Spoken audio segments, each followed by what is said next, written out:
Hello mayam ngasi se khoi gi khun da sumang lila taw gi na jeng chalu e sumang lila se jam nungai ri sumang lila se gi maming khoi segai ba thamoi hai ado lila se ina mati ma jeng ngai chachabani ado mati ma jeng ge chalaga ko lila se jam nungai ko dei ko ai pura mapum du ma jeng ala do YouTube channel da hapchar ke adu ga mayam video se nungai ga na ko like ma cham pe biro ado I ado wo ai gi channel se ano bo ga na mayam subscribe to biro mo ado comment ma cham su hai biro mo ado ngasi gi video se skip taw duna sum jeng view lila se jam nungai bani adu ga ngasi gi na video se matang asida loisan jarage bye bye good night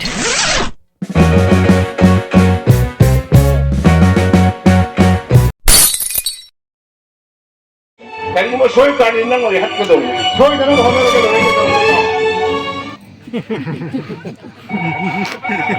Ano mo gay? Si supay di hey.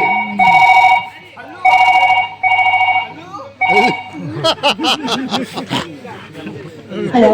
Oh, katay lagi. Ayun na lang eh. Oh, ay. Tolo pangge. Ha? Tulog mo nga ba? Hoy. Tulog mo nga ba nila? Hindi masabi na nga eh.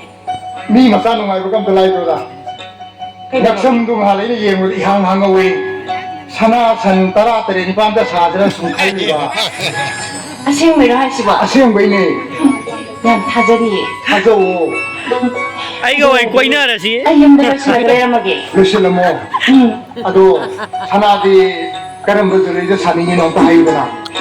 Tamo na, hazay kan ba? Apa mong pamamahay ka dayay eh. Ado di manik sam joli do na sara siro. Ano siyang hazawa ni? Oh, ado di ay la ge nang lusil ga le mo ko. Hoy, ado nupi ro yong bi ngakang ngai ko ko ko di toro no karang na kai ke no kra makom kha su salak se ba ko. hoy ba? Kasi hoy roy. Pare di thame. Bye. Bye. mai pe ma rồi skin ga kai ni eh Ay, yung chanji po hang-hangi. Sana kilik na pikta lang ganyan ba? As, yang nungay.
iPhone bro.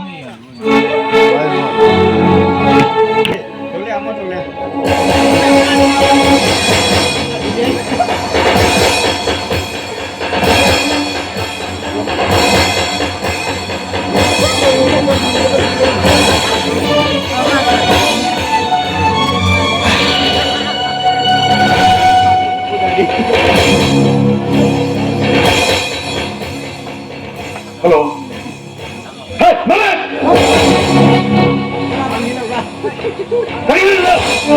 Sao không là ba? Ai nắng chút thôi đi đó. Hey! No. Ôi, nó vô mà đâu. Không đó. À, thu mà không đó. Người đây này. Không. Hey, em kinh. Okay.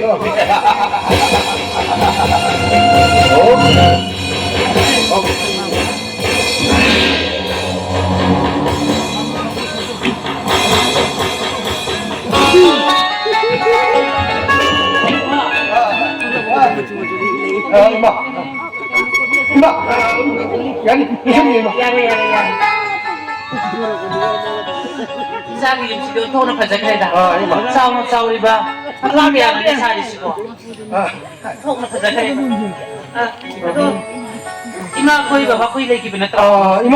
Ima가 가본 거지. 오피스도 알고 meeting mo lang na. Chato kikong nari ima. Kanino niya nga sisi. Ano ba wali masyara siya ay launa. Halaga, ima ko'y chatri hay sigaw. Kaya mo yung lubat habang ko. Ima, yang mo tulala kanida. Nakang yargadi, nakang mission di ima. Uy, pare. Aduda ay dahil nga siya sabok anito ka na ba? Ima ay babahay ko kung nawali siya saraga. Ano ay ba matanin ba? Kasi kita magtanin na iba na hayos eh. Ima, ay na so, yang ka na hajar ba ni ado. Ima ka pabong na so, ngasi nung inis mo da. Saan na ba orang ka na to ima? Walang yara tadi ima ako phone talaga ang tang ko yan. Ima, Hoy ay ngay buding ngay din. Ima, ano ba meeting na phone ta buda mo eh? Payo.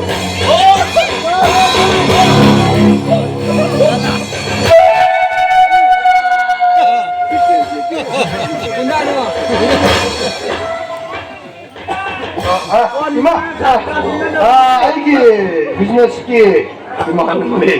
Magi maming na mangen ko eh. Mak anda lagi ni ima. Nakoy masin. Nung sisa na nuloy na tinagadapan ko. Ano sa'yo na ba yan? Pero mo pa agad sige awa pa tarakan. Ama na bagi matin pa nagadapan eh. Pero sauna na dun no ko ko. Ima na waro biati. Ima na pang so bistaru ko sa kontak ko nila. Yari jadi ima naman na ima. Big na samdo bi ina. Kung na iba. Yari jadi ay samdo tang na ima na. Kopi class amatan Nga mo eh. Isa ang hindi sa nagatsahin. Ima. No. Ima, nasase. Ima na puso nasama ni kanila ima. No problem. Hoy dah kay dawe hay no. Ay yung mga likado ko lore. Nga sino mo tali isa di marupla pa dabo. Ay nasaro na bayani bro. Pare le mo.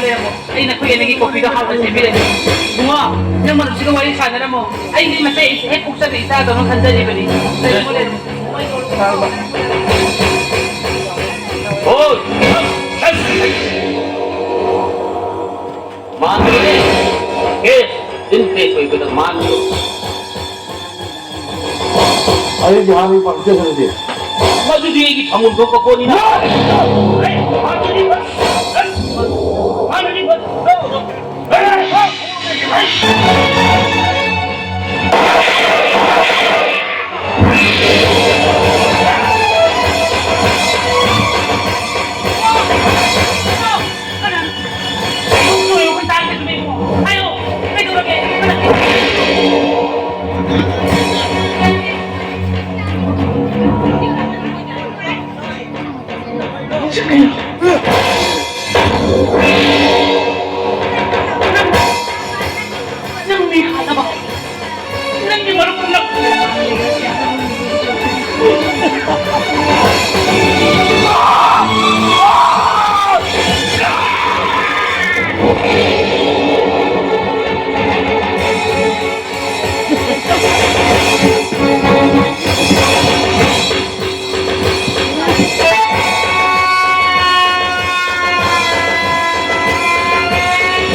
ꯑꯩꯒꯤ ꯃꯤꯁꯛ ꯎꯈꯤꯕ ꯁꯛꯇꯝ ꯑꯗꯨ ꯑꯩꯅ ꯅꯨꯡꯁꯤ ꯆꯥꯟꯅꯅ ꯈꯪꯖꯕ ꯑꯩꯒꯤ ꯆꯥꯃꯅꯤ ꯈꯟꯕ ꯃꯍꯥꯛꯀꯤ ꯃꯪꯅ ꯃꯍꯥꯛꯀꯤ ꯃꯔꯨꯞꯄꯨ ꯃꯩꯅ ꯀꯥꯞꯇꯨꯅ ꯍꯥꯠꯂꯕ ꯃꯗꯨꯗ ꯑꯩꯒꯤ ꯏꯆꯥꯅꯨꯄꯤ ꯀꯔꯝꯅ ꯊꯥꯖꯒꯅꯤ ꯑꯩ ꯊꯥꯖꯔꯣꯏ ꯕꯦꯃꯥ ꯕꯦꯃꯥ ꯕꯦꯃꯥ ꯀꯅꯥꯝꯇ ꯂꯩꯇꯕ꯭ꯔꯥ ꯀꯩꯅꯣ ꯏꯃꯥ ꯑꯩ ꯇꯁꯦꯡꯅ ꯂꯥꯛꯇꯕꯅꯤ ꯏꯃꯥ ꯅꯆꯥ ꯐꯥꯎꯗ ꯉꯥꯛꯄꯤꯌꯨ ꯏꯃꯥ ꯅꯪ sila kinabalain. Ah! Nang sila kinabalain mo? Yari sa kotse. 이마 돌아가다 누워도 낙자는 남랬지 이마 낙자 마법들이 남기고 이마 Sakro. 이마 Ay, like kahit ka na pala ako tara kasi nang kasabo ko rin. Saloy mo. 이마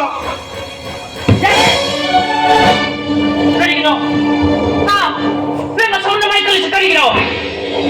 Yung masinupay tabi yung ni Haidol na ay pwede ko si Taribra. Nasagi na kutpag na nang itulong na tarang tinamar ko hapang ang mananggo. Mino! 아유 Talo! 이마 에이 Talo! Nang 이마 kalorod ra.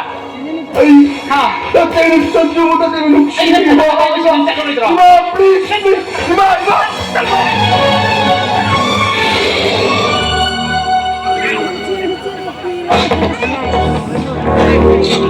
Sinabi ko ah, manak na marap ko kapag sinita ay, sana bisada ro. Ay, naman ay, bisada ro.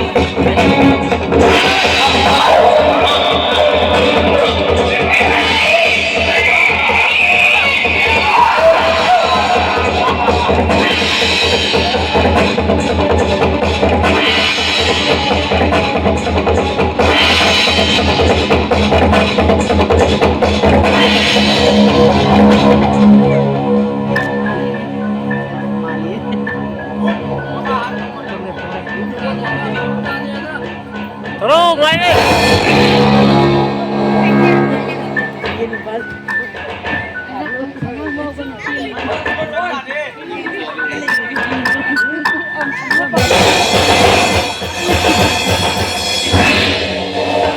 잠을 많이 오네.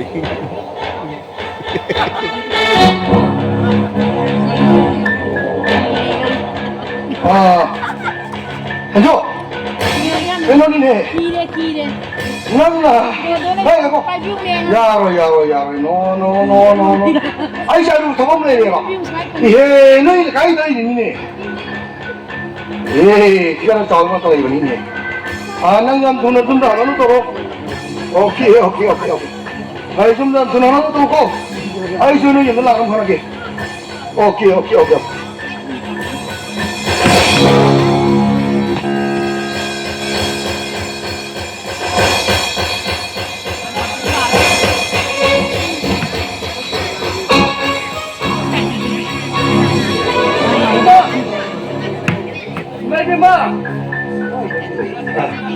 말기마, 아이 다복 신고 놓이는 거 신자가 보네. 그야 되는 거 이거 뭐 사람이는 그냥 해도 지고. 말기마.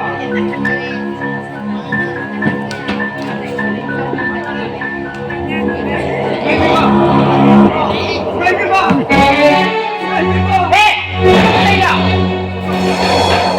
저기 용도 그래.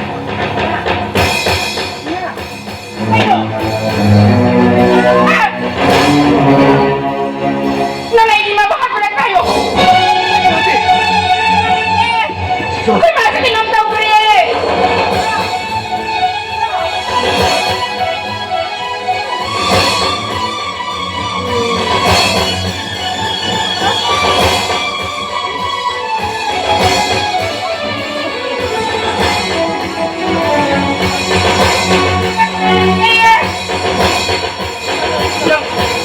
Nanay, pwede mo na bigyan ng nanay, di mabakalit sa'yo!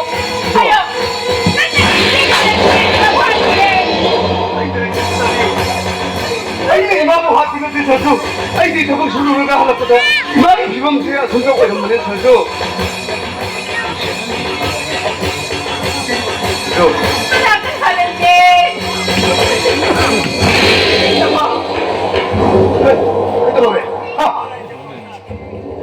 Naman ay hindi sa kasi ng Cruz Santa.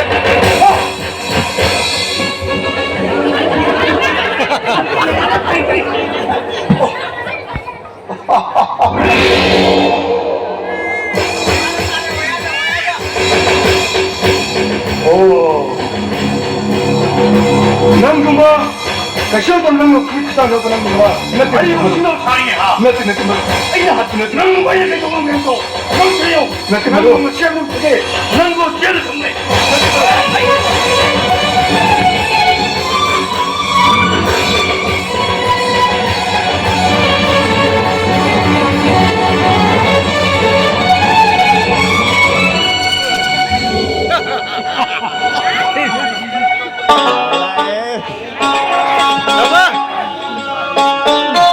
Kopi kaya ang tao eh. Ay, kopi kaya ang nini. 브로콜리 라야 딜러원. 아이고, 오늘 죽어야 되는.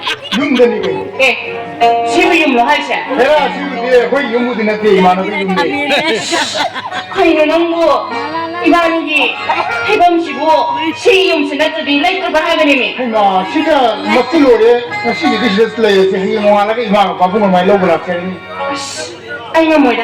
시이용스디. 아이 학교사 너무 안 해봐. 내 아까 사람 먹은 거지 안 나한 거니 나한테는 슬로야만이. Ngarak dama hatokin. 이행보다 어떻게 안 먹을까? 어호가 용시고, 호이붕어, 시리, 호이나가 타고 미는 애가 더버 용. 해라. 15완이는 난 시장 같이 힘좀 마시는 빨라가 이 영화라가 지아서 살아도 이마 봐 왜 ป้า 하이던데 이마나고도 수마고 타복다 그래 그다음 뭐에 좀 싸고 타복다 싸고 타복 공으로 또 오시라 아싸이네, 넌좀 타자랍제고. 저래 나이코, 맞지 넌 타복다 왜 하다이네. 떠오르니까 이놈이 아들이 넌기 타복다 보기 까또. 안그 얘기 필요. 또 시아라 내가 많이 가라 오 아주디 가오호래 아이가 큰데지 숨도이네 봐. 뭐에 바까 저거 신앙이 난 기운나 짜하요. 낫디나 아씨, 아이 용신을 봐 수강 먹을 거야. 아이 암투는 뒤로 나와. 에이. 나와 그래. 다른 떠오노 다른 떠오노 Tumpasa. 그리기는 나가 윤다 양비 벤토 회가 먹기 너무 해주노. 솔직히 맞단다. 지금도 용치고 미는 애 내리고. 사람을 노리까 여기 넌네 아이 원다네 손가락 떠오르고. 아이 성용까지 하시네. 에 사오노 난가 사오고 빡쳐디에 봐 빡빡빡해도 또 아이 뒤로 나와. 아이 용신을 봐 수강 먹을 다른 하시네. 떠오노 그게 안 돼. 엄마 아빠 따라가니 만 따라 중에 아이 용도 뒤로 나와. 길로 cây đâu mà cây đâu lấy ra đâu quả anh tự nhiên nè anh không để sang nó chỉ thuộc cái này có 나가 카페야로 하시 내가 그리기 놈이 나가 안 칼리고 cây nó cây đâu mà cái khăn đi nó 싫어 nè anh đã tạo bù đó cái hệ mình xin ấy chứ 에아 너가 신경 사까지도 압둘라랑 난 떨어거노 hai đứa đi nâng lên đi có thủ đâm xin ấy hai chứ 하이마 윤 버겨도 좋지 나마 발이니까 눈이 nhà đi bố nâng cái xe của bài đi của bài môi là mà đi hai chứ 난이지마 난이도 많이 가는 돈 벌고 nâng 먼저 찾아봐 소감놈 들 hai chứ có 똥망이다 나서 사통 것도 얼어갖고 때는 이상도 하고 그래요 anh nè chị em sẽ ra cái thùng mà ngon nâng thùng cái thùng rồi 에이 나 단들이 오고 야로 이반이 도 레이로가 묵장가 도가 세라 야, 낭이 가 쳐도 필요. 이 통으로도 dom착하게 판일 씨가 에이 좀 사올 거니까 낭을 사오러 가다 우리가. 아이 놈이 나 많이 되고 윤내기도 윤무식이 사라가 바라가 동네로 사라들이 나라가 방이 윤무도 사라가 내게동니 아이 놈이 나 방황이고 사라지 요거는 안 가고 이게 밤을 왜 강이 버나 잡아. 강의해봐 강나 낭나 시기 용시다 이거 가다 막 입고 살아 이나 하다. 와, 너 이반이 싸가가 사라동네 하이바 그 신바제. Nuôi lão nữa nó hai ba. 비라고 오래 등에 플레이카이드 낭나 카다다 봐. 미야마테. Chết là thật lão. 와, 찐들은 왜 내는 방이지 아이는 찐는 보이다 만 하라 근데 드밀래라면 아이는 방이더라고 Chúng ra. Biết là mà gì. 카드시 마ям 땅을 미자리더나. 가라 이따가 Phang nào đấy dạ. 내가 어떻게 하이드디. 내가 질레이 하이드니. 아이 방이 하이드디. 와, 매형왕한테 소비하고 애더니 내가 딱 돈을 오시 형님, 오이다 받아봐 동강한 거래 놓고 아니네 그래도 혹시 숑숑 사오는 게 하시니 Nào đúng không? 우리가 끝까지 나 저거네 아 또 보이면 내가 오이는 저랬어 나 아이 이만한 비용도 보게 나와 시험 하이나 돼 에이 미워 마음이 까이 그래도 거기 가야 되노 Ay, sila ka nang siyempre kaya din mo. Oo, ay nauna. Uno. Ila sumle. Ang dura ka na isa lagi. Sakino. Ay, bangamoy. Kaya wino. Ngamoy. Mamo. Ay, ngamoy. Ay nang gunungsi. Ay, sumang ngamoy eh. Ay nang gunungsi. Nung sino? Nung sini. Bakti. Pai. Tawag ko no.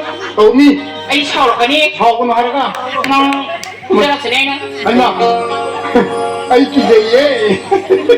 Nang dukira. Kubiro lo. Ôi tao! Kanano. Ôi tao mày đâu? Ôi cái tôi đi cái này hết rồi bro.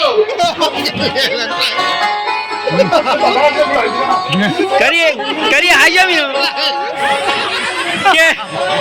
के तू की थी लाई के तू की हेले हेले Kali mo ako tuda. Namidang sila. Kaya mo. कांग हाली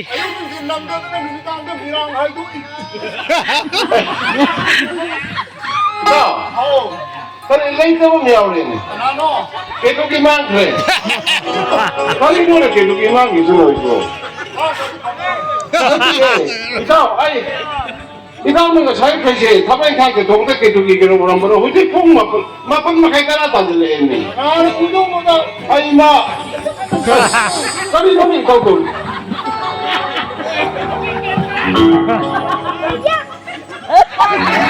Ikaw.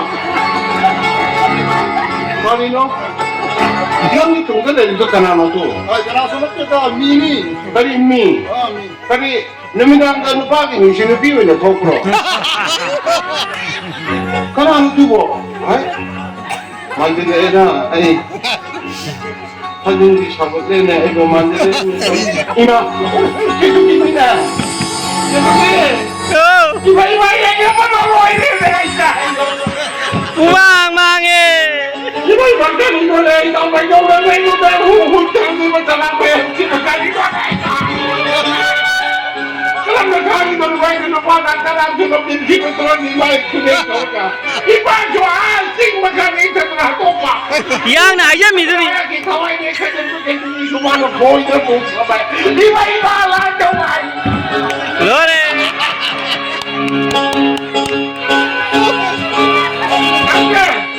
Magkakadolbi pa lang. Emo, ay ibong si Putong tumalaga ng kikakang matamoy ng tiyan na kang mamay lang na lagay daw. Nang na, ay nari sini, ay pamoy siyong ay kapimkili ko rin daw na. Di ba mo siyo ko rin itong ratohan ba? Lupa lang talang sumana lang din siya. Ay itaway ni Ketchen ko kinugi sumana na. Ay imang siya magdalman lang din siya. Ay ay tawag ni kan kurang ito mo daw ito. Ito kay nangyayipin bigay mo sa pagdatan ngay ka. Balik-balik na ng siapa kumuhay na rin pa ho. Kumuhay na ng tamoy sa iyo kung sinusikat ng pangingong matangtaga. Siya daw ay matupang na nang nanilusin mo na mo ay bibisan kinilagate. Nang ay nabisi mo na mo. Matagdalay na ay ala. Mga nang napiro ikaw ng ay kasi pinagitalan ni Matisig ng pati mo boy. Ay mo nung lalagay kalawang mo ay mo mo kinor mo na daw. Ipawakot kito kitid ka rin.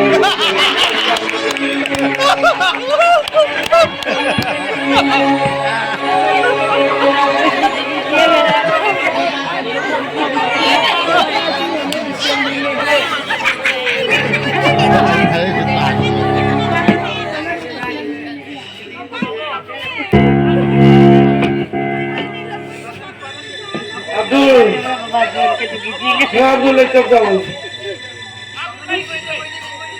Kasi ka rin isure ba yung saksa din.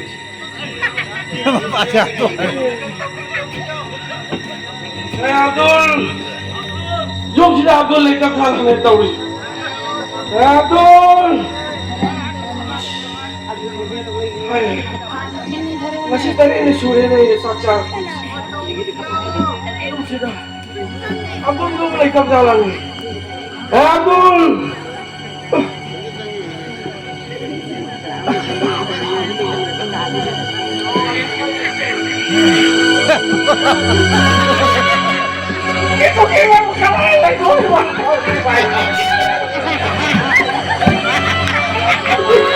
Di ba ito?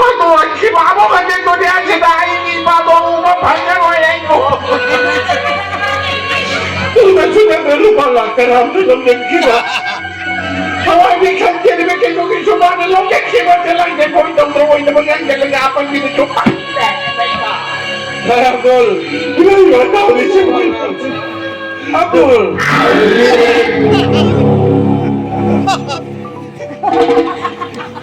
Tenang. Hey, napani niya siya. Ani, sabi kita napani kain na phone nang nakarim na kagandaki. Ay, Abdul, phone nang hato ka ni. Iban kain na may saksi na na. Ay, taboy siya. Kung dahil kang tulay nito ko. Ay, Abdul. Ano? Hilayo. Ay, napani niya, Abdul. Kanini? Iba. Kanini sulit sak-sak na ba? Kung ano ko, ito ka lang yung kanini sulit sak-sak na ba? Ay, hato ka ni. Ay, Abdul.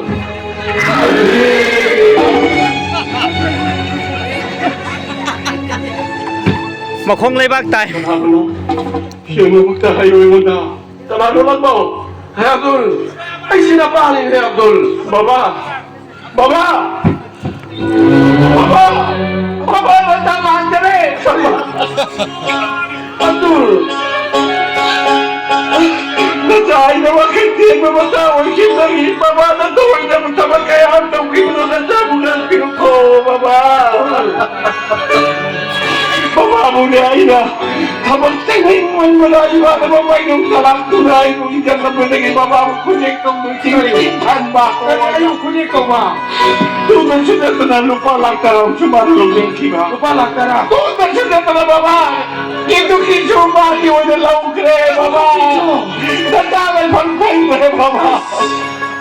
Baba, isang kante ulo na baba! Natasaboy mong kante baba!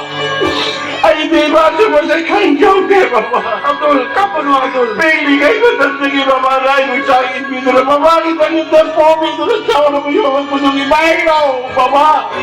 Nagsinasahay ng pag-iim si mo! Abdul, mula bang tuloy pa ang tuway ay gulyas na pumo siya kay Baba! Nasabo na siya ako, Baba!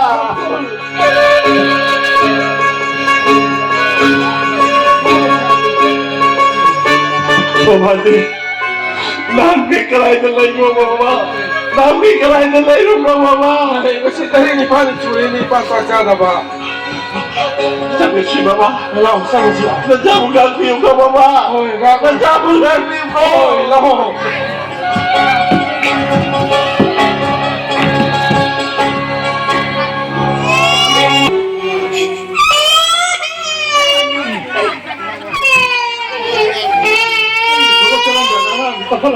Cây mi bôi nó sốt xí cái nào thế đâu. Ay, buong sa kapanong. Ay, kapanong. Bumado ko kaya kaya mo tawo. Ama sa bumado ko kaya yung dia tawo si. Ikan na kakawlaw la pun si. Ay. Angan si hati yung ulo lang ko.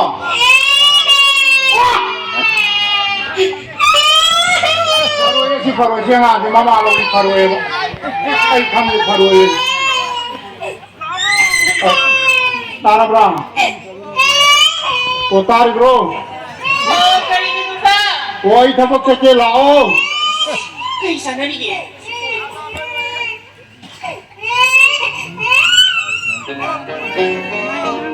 Jadi sana dia sebenarnya perang. Jadi, itu oi. Tanang latri, bro.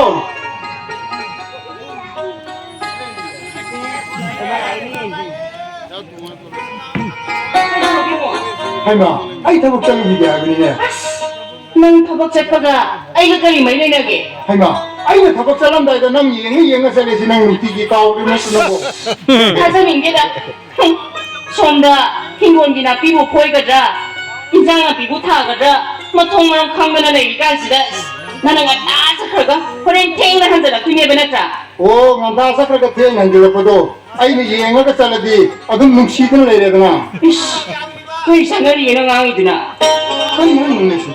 이씨 능시가냐 Nungsitan di kayo nun. 어이구마 ꯑꯩ ꯅꯨꯡꯁꯤꯕꯒꯅꯦ ꯂꯣꯏ ꯈꯥꯔꯦ ꯑꯩ ꯅꯨꯡꯁꯤꯕꯒ ꯑꯃꯠꯇ ꯄꯥꯝꯗ꯭ꯔꯦ ꯍꯥꯏꯁꯤꯅꯤ ꯆꯠꯅꯕ ꯌꯥꯕ ꯋꯥ ꯅꯠꯇꯦꯗ ꯃꯃꯥ ꯅꯉꯣꯟꯗ ꯂꯩꯔꯨꯕꯗꯒꯤꯅꯦ ꯑꯩꯅ ꯉꯁꯤ ꯑꯣꯏꯔꯤꯕ ꯐꯤꯕꯝꯁꯦ ꯅꯪ ꯎꯔꯨꯕ ꯅꯠꯇ꯭ꯔꯣ ꯏꯃꯥꯟꯅꯕꯤꯁꯤꯡꯗꯤ ꯀꯌꯥꯗ ꯅꯨꯡꯉꯥꯏꯅ ꯂꯩꯔꯤꯕ ꯃꯣꯏꯅ ꯍꯥꯏꯕꯁꯤꯡꯗꯣ ꯏꯜꯂꯝꯃꯕꯗꯤꯅꯦ ꯃꯁꯤꯒꯤ ꯐꯤꯕꯝꯁꯦ ꯑꯩ ꯊꯣꯛꯑꯣꯏꯗꯕꯅꯦꯕ ꯃꯣꯏꯗꯤ ꯃꯌꯨꯝ ꯄꯥꯟꯈꯪꯗꯅ ꯂꯩꯔꯤꯗꯨꯅꯤ ꯅꯨꯡꯉꯥꯏꯕ ꯀꯩꯅꯣ ꯈꯪꯄꯣꯠꯇꯦ ꯃꯣꯏꯗꯤ ꯍꯣ ꯂꯩꯔꯁꯨꯅꯦ ꯃꯤꯗꯤꯅꯦ ꯌꯨꯝ ꯈꯪꯅꯗꯨꯅ ꯂꯣꯏꯅꯃꯛ ꯇꯤꯟꯅꯩꯌꯦ ꯂꯣꯏꯅꯃꯛ ꯈꯪꯅꯩꯌꯦ ꯅꯪ ꯈꯛꯇꯅꯤ ꯑꯣꯏꯗ ꯄꯥꯗꯕ ꯉꯥꯡꯉꯒ ꯑꯩꯕꯨ ꯂꯧꯕꯤꯔꯤꯁꯦ ꯑꯣ ꯍꯌꯦꯡꯅꯦ ꯅꯈꯨꯠꯇ ꯖꯣꯛ ꯂꯥꯎ ꯁꯤꯟꯅꯗꯣꯏꯅꯤ ꯅꯪ ꯀꯩꯁꯨ ꯈꯜ ꯍꯧꯖꯤꯛ ꯇꯧꯁꯤꯜꯂꯅꯤ ꯑꯦꯀꯥꯎꯟ ꯍꯥꯞꯆꯤꯜꯂꯤ ꯍꯥꯟꯅꯗꯤ ꯀꯨꯏꯔꯦ ꯏꯕꯨꯡꯉꯣ ꯅꯪ ꯑꯗꯨꯃꯥꯏꯅ ꯍꯥꯏꯔꯤꯁꯦ ꯑꯩꯁꯨꯅꯦ pusalakra haina sumyeng mani nang pusalake ko nang hatsani he nang hai asi yone sauri ne paksa bana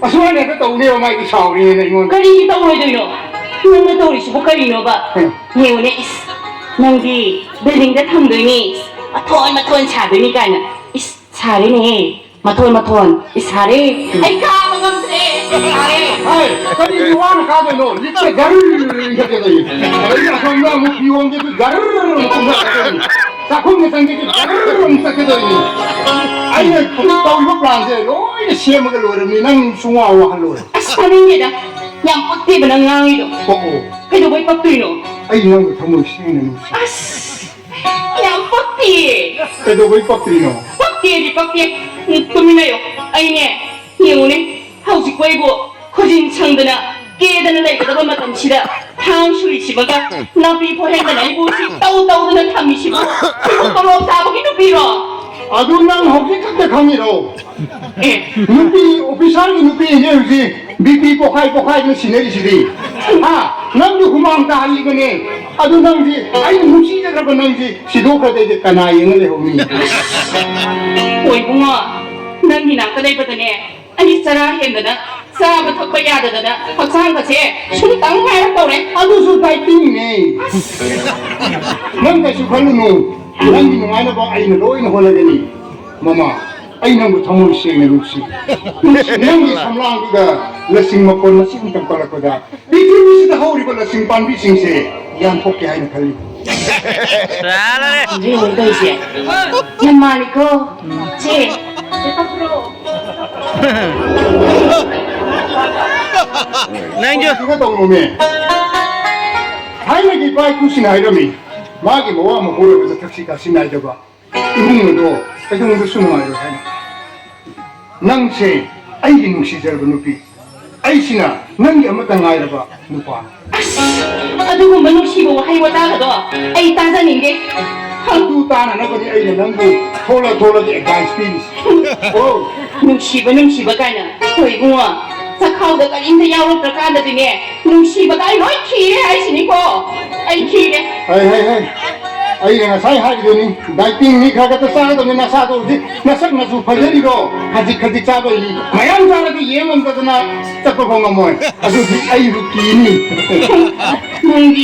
ꯅꯪꯗꯤ ꯅꯆꯤꯟꯁꯨ ꯌꯥꯝ ꯀꯜꯂꯤꯅ ꯑꯩꯅ ꯉꯥꯡꯒꯗꯕ ꯋꯥ ꯅꯠꯇ꯭ꯔꯣ ꯅꯪ ꯉꯥꯡꯉꯤꯗꯨꯕꯣ hai ma nang na ngang da wa ai na ngang ni nang a hen ma ngang ko ni ai na ngang ni 이씨 ꯅꯪ ꯃꯉꯥꯏꯔꯦ ꯍꯣꯏ ꯏꯕꯨꯡꯉꯣ ꯅꯪꯒꯤ ꯅꯆꯥꯅꯤꯡꯉꯥꯏ ꯇꯧꯕꯁꯦ ꯅꯪ ꯅꯨꯡꯁꯤꯕ꯭ꯔꯥ nusi ꯑꯁꯦꯡꯀꯤ ꯅꯨꯡꯁꯤꯕ꯭ꯔꯥ sim mo nusi ꯅꯪ ꯇꯁꯦꯡꯅꯗꯤ ꯅꯨꯡꯁꯤꯀꯣ nusi da di kai nun ꯑꯩꯁꯨ ꯅꯨꯡꯁꯤ ꯑꯗꯣ ꯅꯆꯥꯁꯦ ꯅꯪ ꯂꯧꯔꯛꯇ꯭ꯔꯤꯉꯩꯗ ꯑꯩ ꯍꯥꯠꯇꯣꯛꯎꯈꯤꯒꯦ ꯀꯩꯅꯣ ketugi phagi tau ꯁꯤ ꯃꯇꯥꯡꯁꯤꯗꯅꯦꯕ ꯑꯩꯅꯅꯦ ꯇꯥ ꯑꯕꯗꯨꯜꯗꯣ ꯍꯦꯛ ꯅꯤꯡꯁꯤꯡꯉꯛꯏꯁꯦ ai na ma di nun pa ni wa sidi achau mi ore nusi ha abdul lage kari wani no ito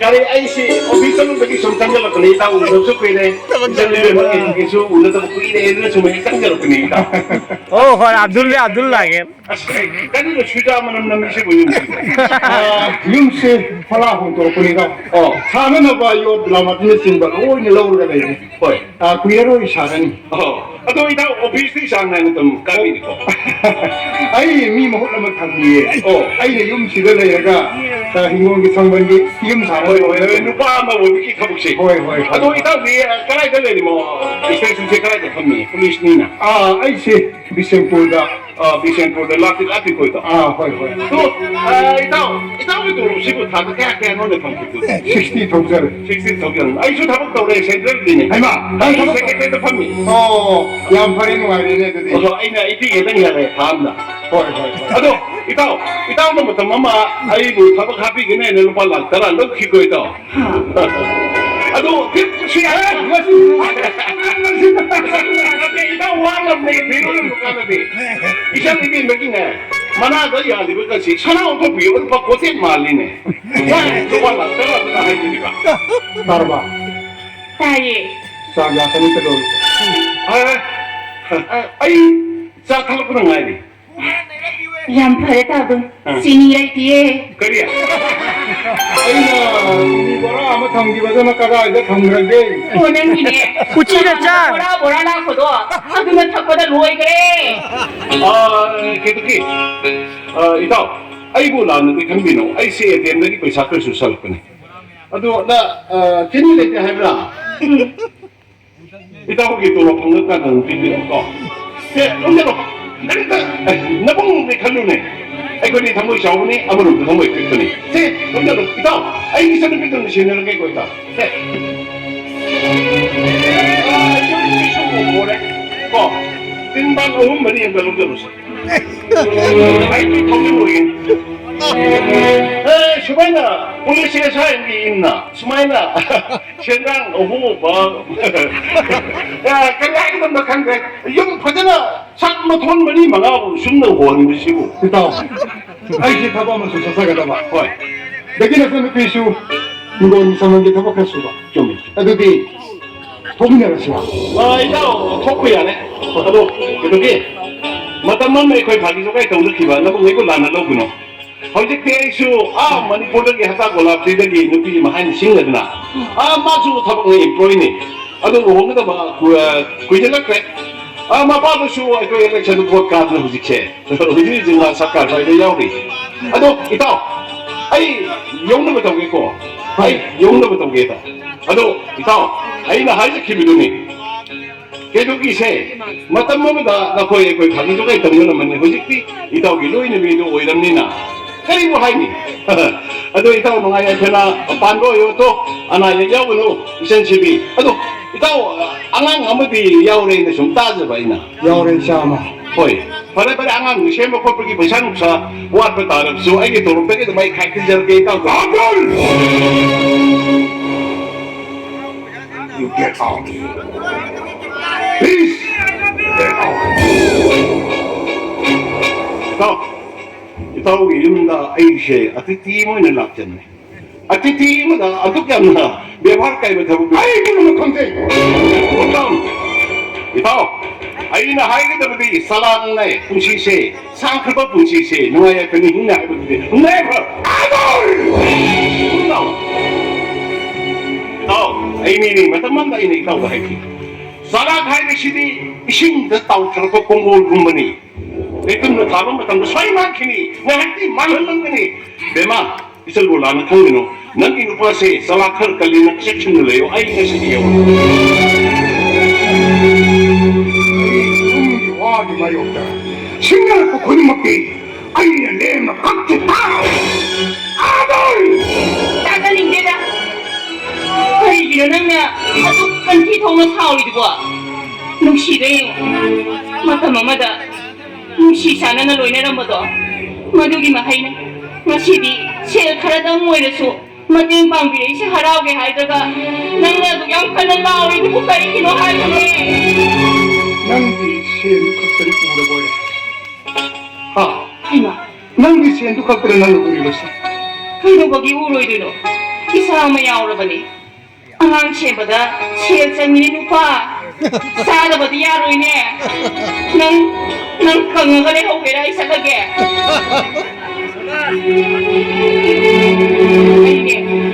ay matamamada tahap doon na hay ba doon iyazara mabadi nasisigi pibang siyaw na ba ni ba ay ne ikahay ba na so ay piyala ba nila ꯑꯩꯅꯦ ꯅꯪꯒꯤ ꯅꯆꯥꯁꯦ ꯍꯥꯠꯇꯣꯛꯑꯒꯅꯦ ꯑꯇꯣꯞꯄ ꯅꯨꯄꯥꯗ ꯀꯩꯅꯣ ꯑꯩ ꯆꯦꯟꯈ꯭ꯔꯒꯦ ꯑꯉꯛꯄꯅꯤ ꯅꯨꯄꯤꯅ ꯀꯣꯏꯕ ꯄꯨꯛꯁꯦ ꯁꯦꯟ ꯈꯤꯇꯪ ꯎꯕ ꯀꯥꯟꯗꯨꯗꯅ ꯅꯨꯃꯤꯠ ꯂꯩꯒꯨꯝ ꯑꯣꯏ ꯑꯗꯨꯒ ꯑꯩꯒꯤ ꯏꯐꯝꯗ ꯀꯔꯤ ꯑꯃꯅ ꯉꯥꯡꯅꯔꯝꯕ ꯑꯕꯗꯨꯜ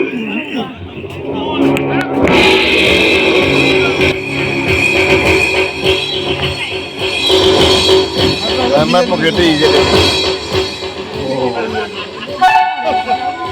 ದೇವರು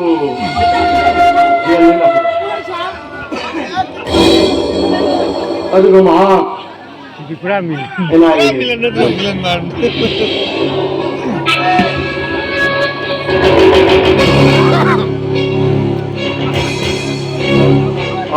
성주 들어와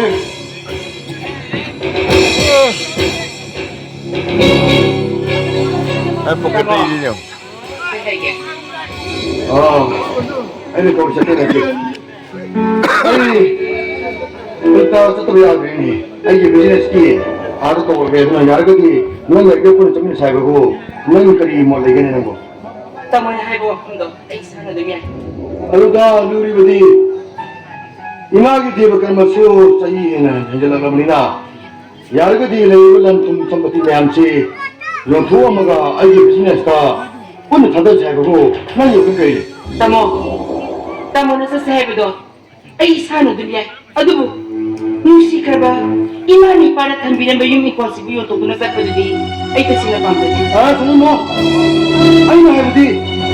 Ibang nagkakaba. Naiwan lang kung tumutulungan yung sinaksunod na nila. Kung paano iba, baksin naman yung pagpamyanin siya. Karabaji!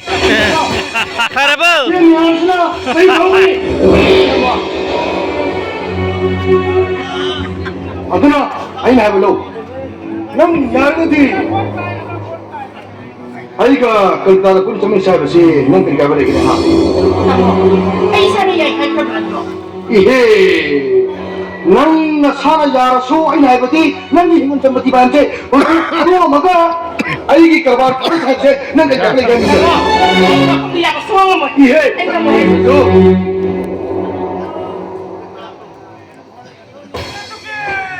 oh nang makamsida ay doon mulai Rajo, nasidi naman na kari kung wapong ka rin sindo kinap na. ima kapapinda doon na ay musuh mo hati hayo na laibro O, Rajo! Dert na doon ba? Nabi ko na yan si Bukal Bato ba? Sama sa sige ma, naman sili ba may ikas ay? Ay, Rajo! Pagilap na ay, isang to.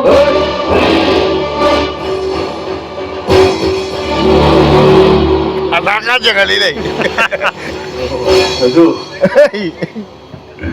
Mata nang ibu nang mahal ay na yam na tani lo. Alam mo, nang mahal ka bisa tudi Yari. ay nate. Nang ay imang magkada nagkukmang na ay mabuhat ka ga matuti matungin na kasyong sana matang sana layri pag inasado rin kamo masama sa rin nang yapan sa biyari ka Rajo, nang imagi may hatato nang karama kong ka. Kali Yan. Ay ko'y gimang galip, iba? Mahal kasi nga ni! Mahal! Tama ba? Mali sa Jo. Ay, wali sindo na muna. Asya nga sumunod. Ligay na siya. Ligay. Mahal, iba mo. Halabang matong. Doktor naman na ito na. Mati, amot para mo ko na. Kung sinabi ko na ba ta? Lupa lang, tarapiki. Ay, ito, doktor na ito ko. Ikaw na sigat ako matong. Mahal, mga nag-ibroke. Evidence ko naman. Ay, ko'y na na eh. Siyo.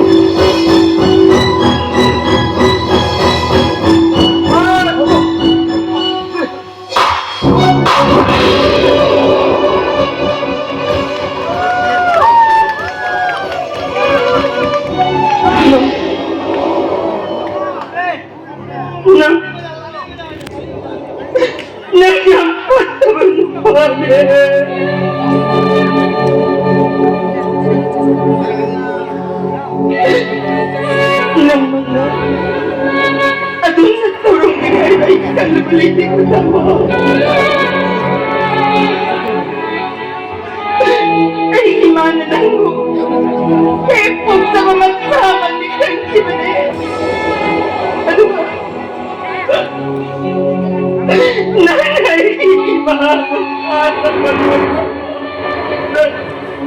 ꯅꯪ ꯆꯠꯈ꯭ꯔꯣ ꯅꯪ ꯑꯩꯒꯤ ꯏꯃꯥꯗ ꯑꯃꯨꯛ ꯍꯟꯅ ꯆꯠꯈ꯭ꯔꯣ Hoy ka kanan lagi. Harta ko nupase. Gaya ng talo.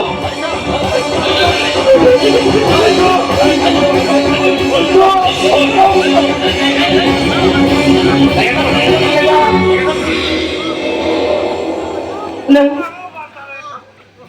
Jungan ni. ay pupusik pagwawalang rito. Ay nung budi. Kapwarang kulay. Dada. Magpigil mo po sa pagwawalang. At sumuran kayo ng pagkarwataw na Dadabo. Dadabo ay naman nakahuli. Ay ngapi pang sabi na sila naman ang dali ngapi. Sarju. Om jiki. Madu ki matam entrek sarju. Ay no malaki.